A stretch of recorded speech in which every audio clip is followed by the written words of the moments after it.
आजचा भाग खूपच जास्त असा जबरदस्त आहे, त्यामुळे व्हिडिओ शेवटपर्यंत नक्कीच बघा. सगळ्यात आधी चॅनलवर नवीन आहात, चॅनलला सबस्क्राईब करा, व्हिडिओला लाईक करायला विसरू नका. चला तर मग आजच्या भागाला सुरुवात करूया. सगळ्यात आधी आपण पाहतो की शरूला ना जे काही बोललं गेलेलं असतं ना तेजस्विनी व मिसेस चौधरी यांनी, त्यामुळे ना शरूला वाईट वाटत असतं. शरू रडत असते आणि तिचं दुःख ना इकडे असणाऱ्या या जयला बरोबर समजत असतं. जय जो आहे तो आपल्या परीनं बोलायचा, समजवायचा प्रयत्न करत असतो आणि जयवर तिला हेही म्हणतो की काही झालं ना तरीसुद्धा जोपर्यंत तू काही बोलत नाही आहेस ना तोपर्यंत मी काही इथून जाणार नाही आहे. मी बाबा ठरवले, जोपर्यंत तू बोलत नाही आहेस ना तोपर्यंत इथून जायचं नाही असं. मग आता इथे आपण आतमध्ये अडकलो ना तरीही चालू, असंही आता ती बोलत असतो. जेव्हा आता तो हे सगळं काही बोलतो ना तेव्हा मात्र आता शरू जी आहे ती त्याच्याकडे पाहू लागते.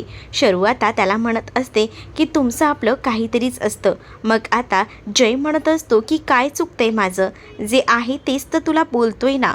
तेच आता इकडे शरू आता जयला सगळं काही सांगायला लागते, म्हणजेच नेमकं काय काय मीटिंगमध्ये झालं होतं या सगळ्याची सुरुवात ती करते.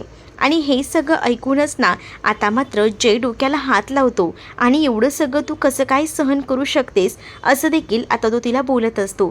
तेव्हाच ती म्हणते की माझ्याकडे कोणताही ऑप्शन नव्हता ऐकून घेण्यावाचून, कारण आहे ना मला आईनं तसं सांगितलं होतं की कोणाला काहीच बोलायचं नाही. मग आता हिम्मत कशी येऊ शकते कोणाचीही तुला काही बोलायची, माझी तू फ्रेंड आहेस असंही आता म्हटलेलं असतं.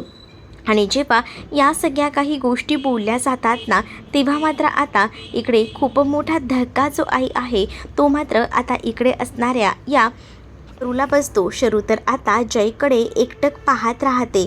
तिने तर विचारसुद्धा केला नव्हता की एवढं सगळं आपल्याला ऐकायला लागेल आणि सोबतच ना तिला छानही वाटत होतं की जय तिला तिची आता मैत्रीण म्हणत होता.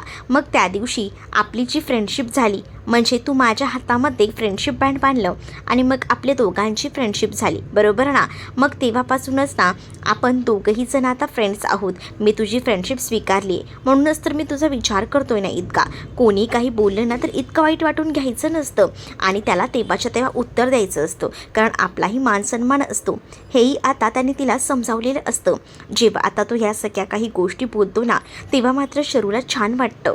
शरू आता त्याच्याकडे एकटक बघत असते, कारण तिच्या मनाचा, तिच्या सगळ्या गोष्टींचा विचार ना आता एकदम चांगल्या पद्धतीने केलेला असतो.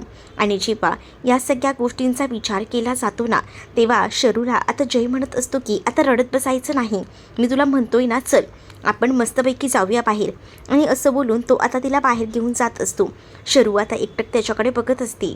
शरू जशी आता त्याच्याकडे बघते ना तसं मात्र जय आता तिच्याकडे बघत असतो आणि जय तिला सांगायचा, तिच्याशी बोलायचा प्रयत्न करत असतो. पण आता जय शरूला म्हणत असतो की इतकं कोणी काही बोललं ना तर लगेच त्याच्या तोंडावर ना जे आहे ते बोलून टाकायचं, मनाला इतकं वाईट वाटून घ्यायचं नाही असंही तो म्हणतो. शरूला रडताना तो थांबवतो, समजावतो. तेच आता तो बोलत असतो की चल आता आपल्याला जायला उशीर होतोय ना, निघूया. मग असं बोलून तो तिला तयार करतो. तेच आता शरूना त्याला एका चहाच्या टपरीवर घेऊन येते. जसं आता शरू त्याला एका चहाच्या टपरीवर घेऊन येते ना तसं आता गाडी थांबवल्याबरोबर जय तिला विचारतो की आता तुझं काय चाललेलं आहे, म्हणजे तू इथे गाडी घेऊन का थांबली आहेस, त्याचं कारण तरी सांगशील का. तेव्हाच ना हो सांगेन ना.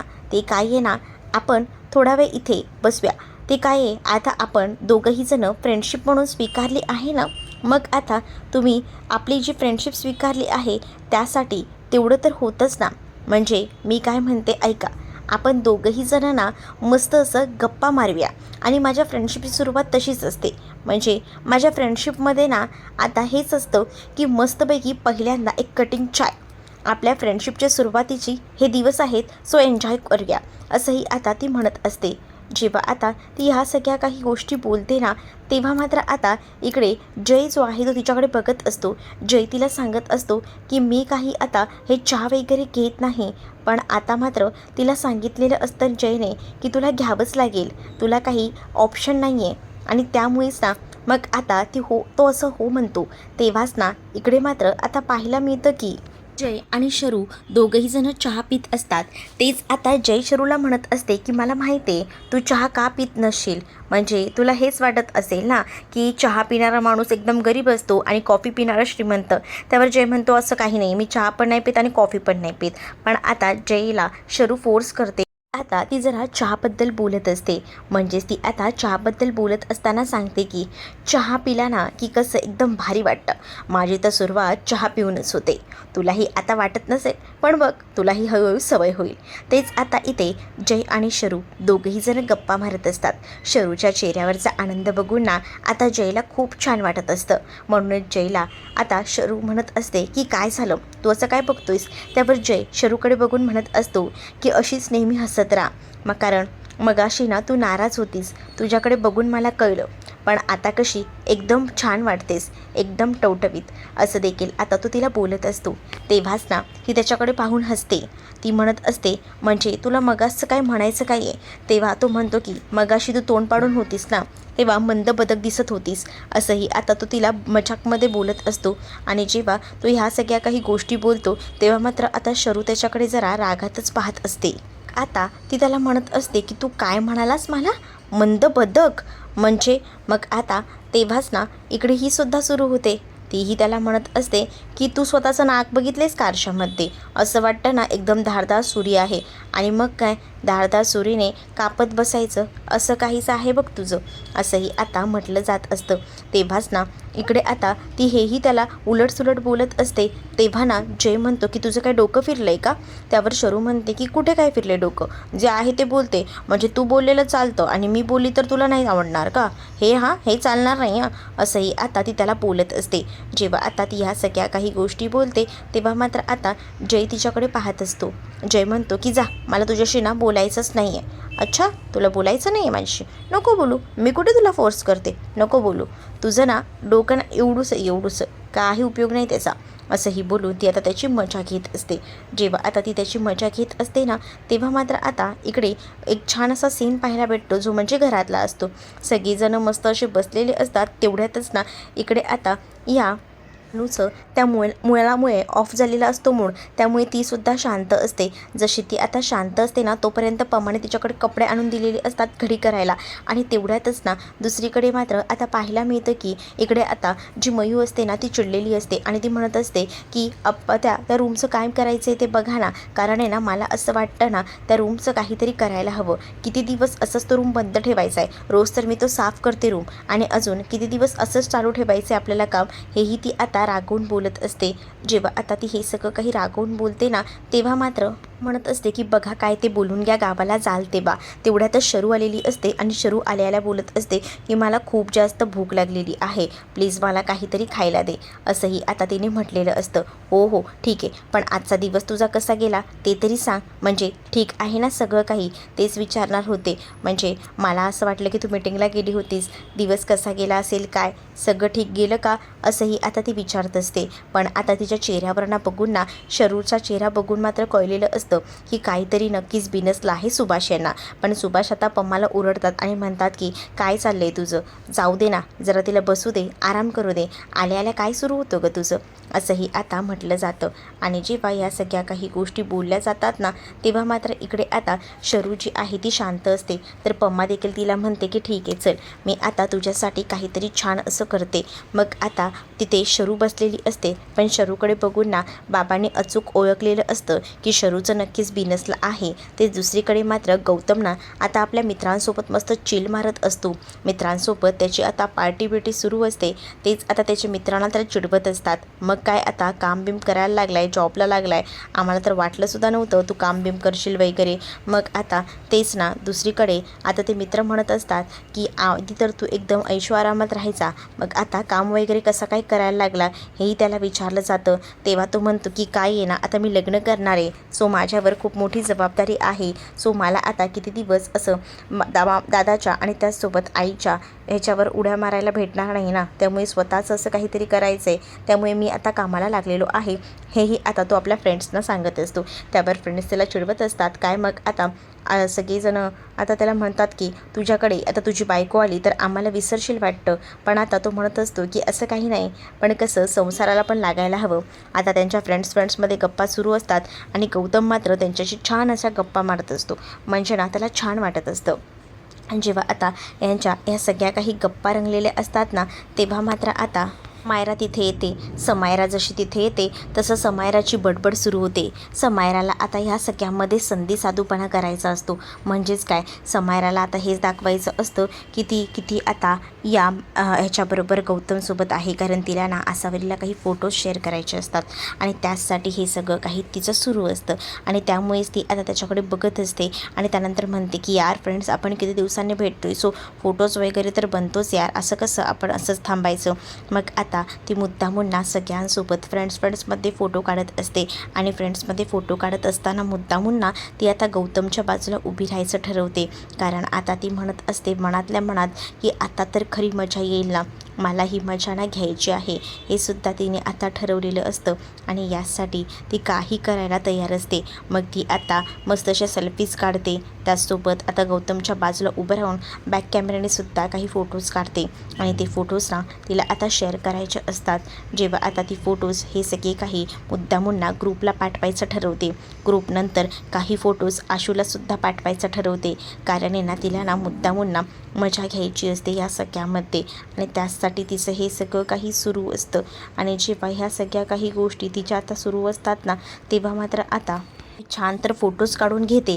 ग्रुपवर फक्त एक जे ग्रुपचे फोटोज असतात ना ते टाकते, म्हणजे तिला दाखवून द्यायचं असतं ना किती लोक फिरायला वगैरे गेले आहेत हे सगळं. आणि त्यानंतर आता गौतमही तिला काही बोलत नाही, कारण नॉर्मल फोटोज आहेत. त्याला तर काही फरक पडत नसतो, कारण त्याला माहिती आहे की आपण व्यवस्थित आहे तर काय. पण आता इथे ना या मुद्दामूनच ना या समायराने एक मोठा घोळ घातलेला असतो. आसावरीला पर्सनलमध्ये ते फोटोज शेअर केलेले असतात. आसावरी जेव्हा ते फोटोज पाहते ना, तेव्हा ती थोडीशी डिस्टर्ब होते, कारण तिला वाटलं नव्हतं की हे सगळं काही एवढं पुढपर्यंत जाईल. पण आता हे सगळे फोटोज बघून ना थोडीशी ती का होईना जलस होते, कारण का त्याचे फ्रेंड्स असतात सोबत ना, समायरासुद्धा असते. समायराला फ्रेंड्ससोबत घेऊन गेला हे कुठेतरी तिला वाटत असतं, पण म्हणूनच मग ती फोटोज बघून थोडी नाराज होते, पण ती काही रिप्लाय वगैरे देत नाही. पण हे सगळं मुद्दामून समायराने केलेलं असतं का, तर तिला ना ह्या सगळ्यामध्ये मजा घ्यायची असते आणि तिला वाटत असतं की चला आपण तर मस्त अशी काडी लावायचं काम केलेलं आहे आणि यामध्ये तर ती आता माहीरच असते. ते सगळं काम तर तिने केलेलं असतं, तेच आता ह्या सगळ्या गोष्टींमध्ये ती खूप जास्त खुश असते. पर्सनलीसुद्धा तिने आता ते फोटोज शेअर केलेले असतात, त्यामुळेच ना आता तिला आनंद होत असतो. मात्र आसावरी हे सगळे फोटोज पाहून खूप जास्त टेन्शनमध्ये येते, कारण तिने कधीही विचार केला नव्हता की हे सगळं एवढं वाढेल. पण हे सगळं प्रकरण खूप जास्त भयानक असं वाढत चाललेलं होतं आणि त्यामुळेच ना तिला त्रास होत होता ह्या सगळ्याचा. ती शांतपणे हे सगळं काही सहन करत होती. तेच आता दुसरीकडे पाहायला मिळत असतं की इकडे आता आसावरीला थोडंसं वाईट वाटत असतं, पण ह्या वाईट वाटून तरी काय उपयोग आहे, कारण आता ती ह्या सगळ्याबद्दल आता तरी गौतमशी बोलू शकणार नव्हती. तेच आता शरू इकडे एकटीच बसलेली असते. तिला वाईट वाटलेलं असतं, आज जे काही दिवसभरात झालं ना त्या सगळ्या गोष्टींचा तिला त्रास होत असतो, पण ह्या सगळ्या गोष्टी बोलणार तरी कोणाला ना. त्यामुळेच आता ती आता शांतपणे उभी बसलेली असते. तेच तिथे आता सुभाष येतात आणि सुभाष तिला आता म्हणत असतात की मला बऱ्या बोलाने सांग की काय काय झालं आहे ते. मला एवढं तर कळलं आहे की काहीतरी बिनसलं आहे, पण काय बिनसलं आहे ना हे मात्र मला कळत नाही आहे. तूच मला आता उत्तर दे आणि मला सांग काय झालं आहे ते. त्यावर मात्र ती काही नाही असं म्हणत असते, पण बरोबर सुभाष यांना माहिती असतं. सुभाष म्हणत असतात की तू काय मला वेडे समजतेस का, मला सगळं कळतं, समजलं का. असं बोलून ते आता मुद्दामून तिला ह्या सगळ्या प्रश्नांना विचारत असतात. तेव्हाच ती आता घडलेला सगळा प्रकार सांगायला सुरुवात करते. म्हणजेच आज मला ना आईने सांगितलेलं होतं म्हणून मी शांत होते, नाहीतर आज जर बोलायला गेले असते ना तर एक घावन दोन तुकडे झालेच असते. मग आता सुभाष म्हणतात की नेमकं काय झालं. तेव्हाच आता शरू सगळं काही सांगू लागते.